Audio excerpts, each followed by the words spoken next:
ఎవర్రా ఈ అమ్మాయి? నమస్తే అండి, నా పేరు చిత్ర. నేను మీ అబ్బాయి 5 ఏళ్ల నుంచి ప్రేమించుకున్నా, పెళ్లి చేసుకోవాలనుకుంటున్నా.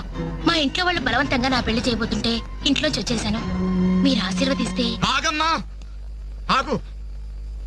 కాస్త ఊపిరి పీల్చుకుని మాట్లాడమ్మా, లేకపోతే నా ఊపిరి ఆగిపోతుంది. ఇదెవరో తెలుసా? నా కూతురు, వీడి చెల్లి. 10 రోజుల క్రితమే పెళ్లి ఆగిపోయింది. దానికి కారణం ఎవరో తెలుసా? వీడే ఆ దౌర్భాగ్యుడు. అవును, వీడినెలా ప్రేమించావమ్మా? ఓ, ప్రేమించడానికి ఎవడో ఒకడు మగాడు దొరికితే చాలనుకున్నావా? ఒంటి నిండా కంట, కంట నిండా రంగు ఉంటే సరిపోతుందా? 5 ఏళ్ల నుంచి ప్రేమిస్తున్నానన్నావే, ఈ 5 ఏళ్లలో ఏం చేస్తున్నావు? ఎలా బ్రతికిస్తావని ఒక్కసారైనా అడిగావా?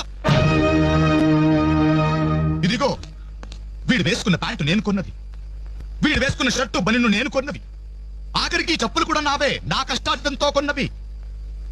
ఇలాంటి బిచ్చగాడికి నువ్వు మెళ్ళో డోల్లా తయారయ్యావనుకో, నీకు తిండి నేనే పెట్టాలి, కట్టుకుని చీర నేనే కొనాలి, తొడుకున్న జాకెట్ నేనే తెచ్చివ్వాలి, పూసుకునే పౌడరు, పెట్టుకునే బొట్టు, కాటుక, తల్లో పువ్వు, ఆఖరికి నువ్వు పడుకోవడానికి మంచం, దాని మీద దిండు, దుప్పట్టి అన్ని నేను సప్లై చేస్తే కాపురం మాత్రమే వీడి చేస్తా.